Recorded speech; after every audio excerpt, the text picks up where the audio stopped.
Margaret used to frequently place flowers on her spouse's grave, but on one occasion, she found that they had been disposed of. This repeated several times, prompting her to confront the individual responsible, only to be taken aback by the reason she discovered. After Margaret's husband George passed away in a car accident, she continued to grieve deeply for him despite the passing of months. George had promised to love her forever and never leave, which made his absence even more painful for her. George loved talking about Margaret to his peers and never spoke about himself. In fact, he barely said anything about his past to Margaret, thinking it wasn't relevant to their relationship. On random days, he'd buy white roses and lilies and give them to her once he got home from work. When he died, Margaret knew it was only right for her to bring him the same flowers at his grave every time she visited. To her, this was the symbol of their eternal love. One day, Margaret went to the cemetery and noticed the flowers she left previously had been trampled on and discarded. Upset, she purchased another bouquet and come back the next day to see whether or not it'd end up the same way. True enough, she saw the same thing. The flowers were ruined and thrown to the side. Wanting an answer to why this kept happening, Margaret decided to visit her husband's grave every day until she got one. A few days later, she made a discovery. Margaret saw a woman near her husband's grave, crying. She was dressed in loose, old clothing and looked tired with swollen feet. Margaret decided to approach the woman to ask if she was okay. The woman sobbed, explaining that the man who abandoned her with 3 young children to marry a rich woman had died. He abandoned us, wanting a better life without even thinking about his children, she said bitterly. Margaret immediately felt sorry for her. You poor thing. My husband was such a good, loving man. I can't imagine what it's like to have a husband like that. We never had any children, but I'm sure he would have been a great father. Really, I'm sorry you've had to experience that, she told the woman. The other woman stared at her blankly.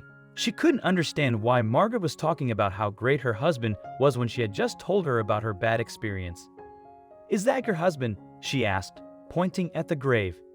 Yes, Margaret replied with a sad smile on her face. That's George, my sweet husband. The woman scoffed, shaking her head. I knew it, she said. Margaret was surprised at the woman's reaction. I'm sorry, excuse me? She clarified, trying to understand what the woman was trying to say. To me, he isn't your sweet husband. He's the George who abandoned his children to starve while he went to marry you and live a lavish life, the woman said bitterly. Margaret couldn't believe what she was hearing. Her knees trembled, but she tried her best to stay strong. After all, she was certain the woman was lying. You must be mistaken, Margaret replied. I was his first and only wife, she said, her voice trailing. Also, if you've not done so already, please subscribe to our channel and click that notification bell to get inspired by these animal stories every day. Now, back to the story. Once again, the woman shook her head and pulled up 2 pictures from her small purse. The first was a photo of a younger George getting married to her in a drive-by, while the second was him with their 3 children. Margaret was horrified. She couldn't remove her trembling hand from her mouth, slowly having to internalize that her husband hadn't been honest with her. Seeing Margaret's reaction, the woman began talking again. George grew up poor and worked his way to being an attorney. However, he wasn't content with being in a small firm. He wanted to go big, and he eventually met you and married you, another successful lawyer from one of the country's top firms. I can't believe I didn't know any of this, Margaret said, trembling. Her knees gave in, and she ended up sitting on the ground, right in front of George's grave. She stared at it long and hard, still in disbelief that he could betray her that way. He was a good lawyer, so when he filed for divorce, he made sure we got nothing. I couldn't believe he could do that to his own children, but he did, the woman told her. Still looking at George's grave, Margaret suddenly decided to snap out of it. How could you? She whispered.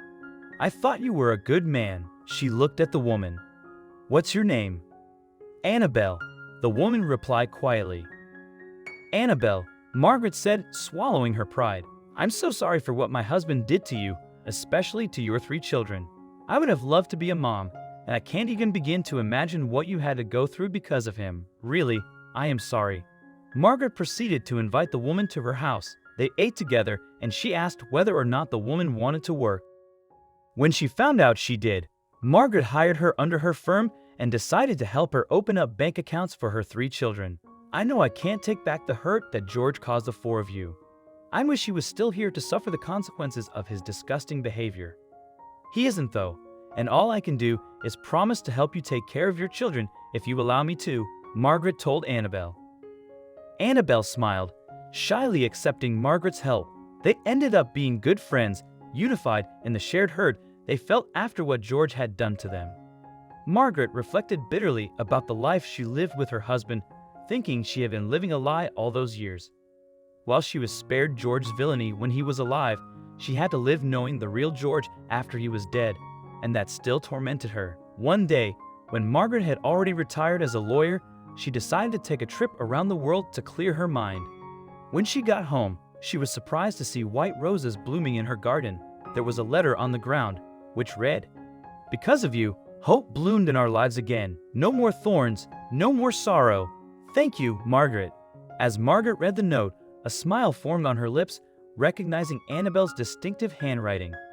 Having worked alongside Annabelle for years, Margaret was well acquainted with her colleague's penmanship. A sense of tranquility washed over Margaret as she let out a sigh, relieved to finally feel at peace after enduring a challenging ordeal.